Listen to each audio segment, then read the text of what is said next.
Hello everyone and welcome back guys to more F1 2020, where today we're here back for something a little bit different. Now obviously, as I'm sure you guys are well aware, today is the Belgian Grand Prix, and obviously this weekend, yeah, the Belgian Grand Prix is known for a fair few things in the sport of Formula 1. Obviously it's F1's longest racetrack, it's F1's best racetrack, if you're me. Yeah, I certainly do believe this track is the best in the Formula 1 calendar there. But it's also the debut race for one Michael Schumacher. Yes, 29 years ago, Jordan, they needed a driver for the Belgian Grand Prix weekend, and Mercedes, obviously a team that is very well known now in the world of Formula 1, they had a young German that they wanted to see how he could handle a Formula 1 car. So they got on the phone to Eddie Jordan, and they struck up a deal for one weekend here. Obviously, the real-life Grand Prix didn't quite go the way that Michael Schumacher, I'm sure he would have wanted, as Wilder unfortunately burnt out the clutch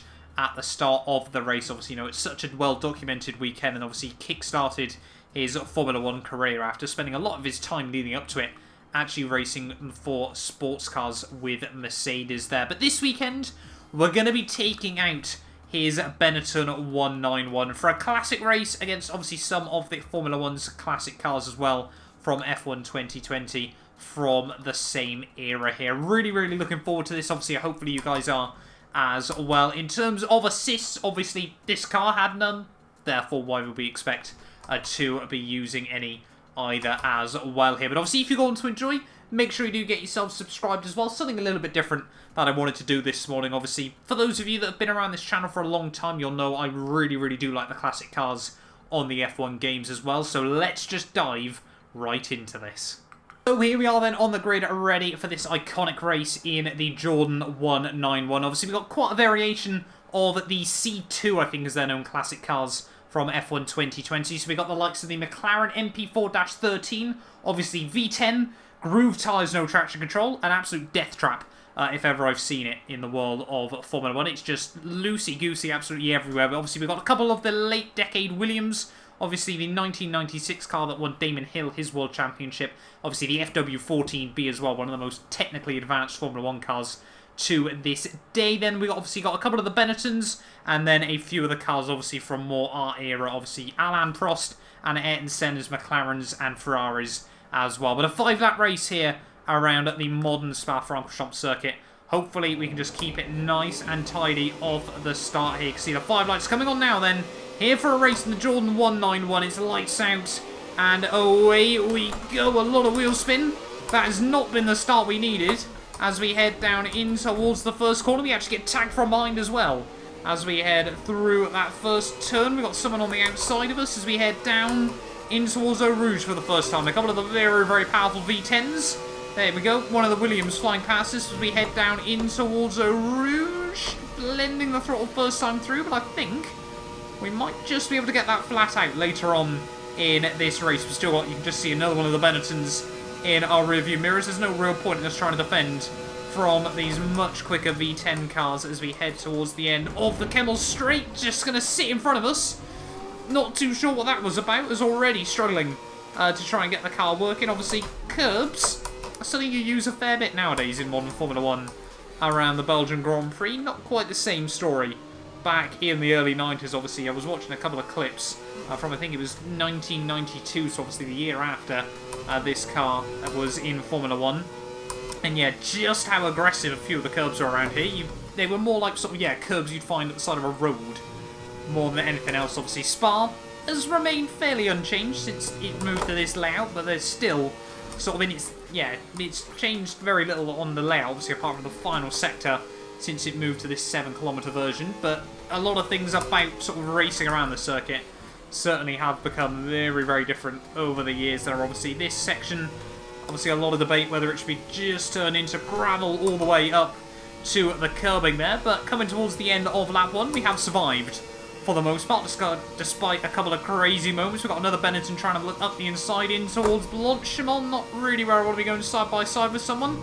Luckily the V10 from that car just gives him the poke down the back straight away in towards the bus stop chicane for the first time. We've got McLaren filling up our rearview mirrors as well. They're trying to stick their nose in out of the final corner. We're trying not to light up the rear wheels all too much, but you can see just how much extra poke that McLaren's got as we head down in towards turn 1. A little bit braver on the brakes as well. It's going to be a drag race at the first couple of corners then. Now we've got the slipstream as we head down in towards Eau Rouge again for the second time here today.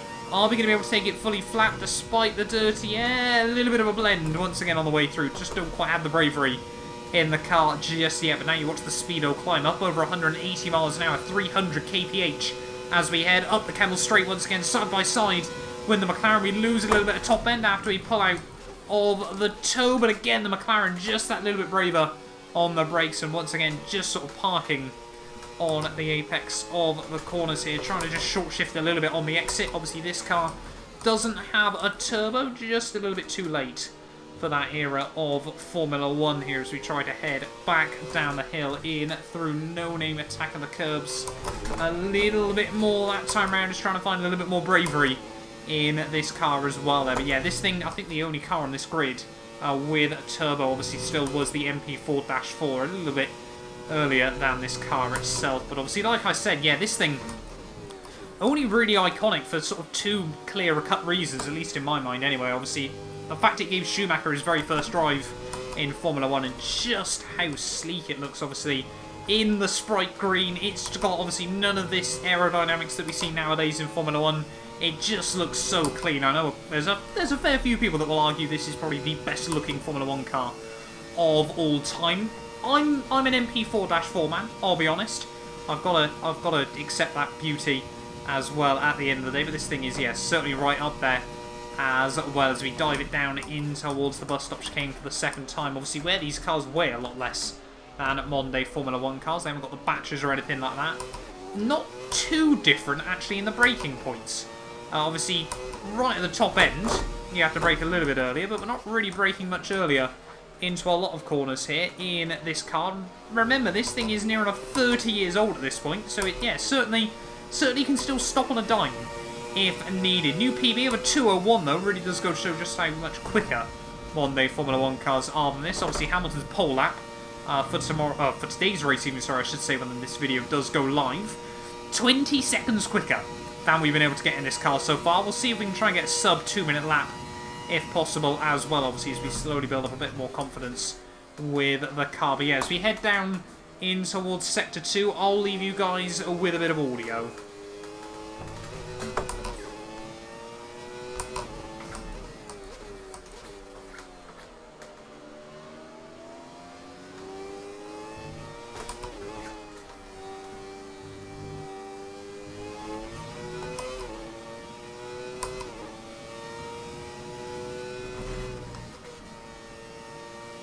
So yeah, certainly, there's no denying, a very, very good sounding car as well here. You know, just all those little things, they do add up.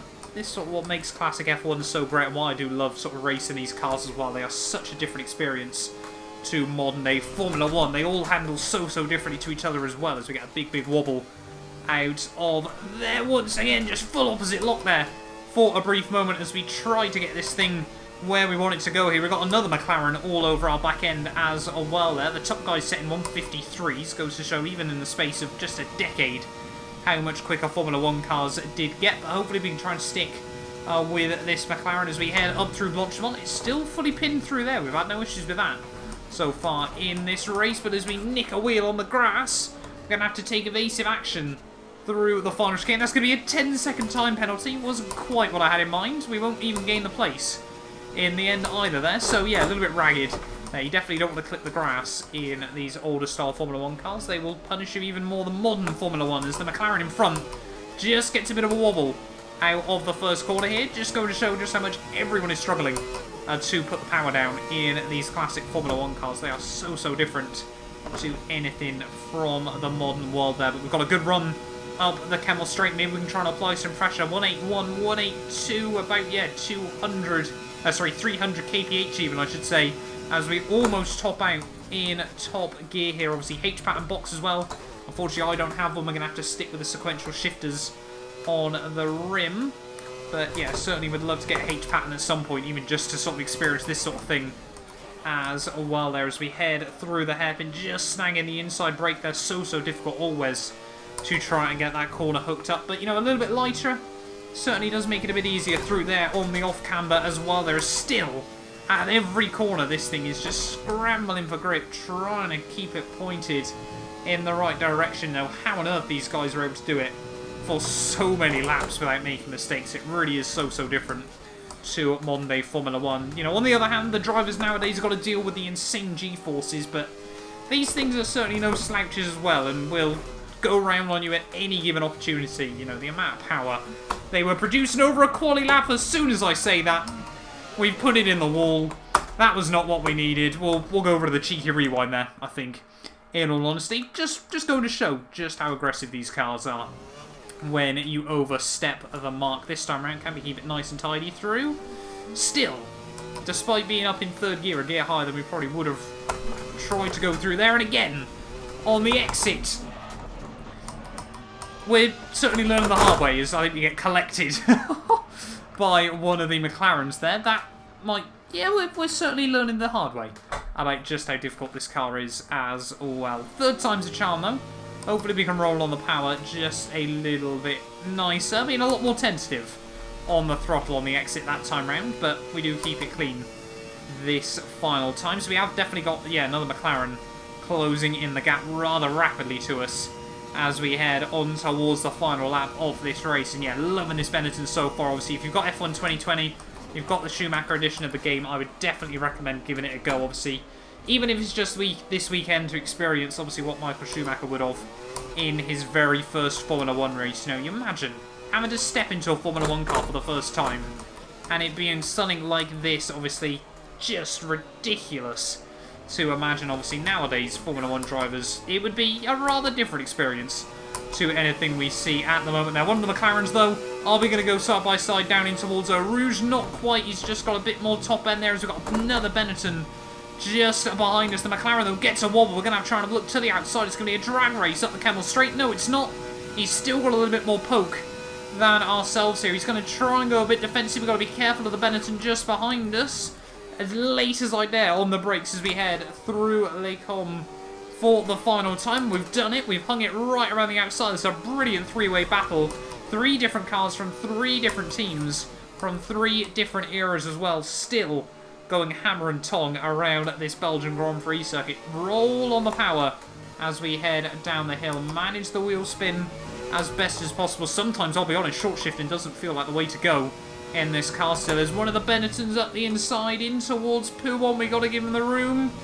Just getting a little bit on the dirty stuff there on the exit of the corner. And yeah, another Benetton flies past us then as we head down in towards the final few corners of this Grand Prix here. What an experience it has been driving this car. An absolute laugh as well. Like I said, I would definitely recommend giving it a go around this Belgian Grand Prix circuit. You know, if this is sort of a series of videos you'd like to see as well, obviously I'm sure we could drive a couple of the classic Ferraris next time out at the Italian Grand Prix. But still, a couple more corners to go then. Another McLaren flying past us. Are we going to be able to get the switch back on him in towards the final chicane? I think he's just got a little bit too much poke this time around here. We've been absolutely swamped at the end of this Grand Prix. We've got another McLaren there. Contact in towards the final couple of corners, but through the bus stop chicane for the final time. Ease on the power over the bump. Up to the line. That is going to be our experience of the Jordan 1911. One that I would definitely recommend to you guys as well. So there we are then, the end of a brilliant race here on F1 2020. Like I said, I would definitely recommend giving these cars a go. Obviously, if you guys are interested as well, though. What times were one of the others? I swear there was another Jordan 191. Yeah, so clearly struggling a bit for pace in the car there, but we were actually slower than the other 191 as well at the end of the day. But you can see MP4-4s, Ferrari F1-90s, MP4-5s. So many iconic names in that race there. And yeah, definitely I'd recommend having a look into it as well. But thank you all so much for watching. Like I said, if you do enjoy, make sure obviously you leave a like as well. And yeah, we will be back very soon with more of our F1 2020 My Team Career Mode, as well as a brand new game coming to the channel, hopefully later on today. You guys do not want to miss it. Thank you all so much for watching, and I'll see you all in the next one. A big thank you to our channel members for making these videos possible. You can be featured in these end clips, as well as granted access to some other exclusive perks for just £1 a month by clicking the join button below.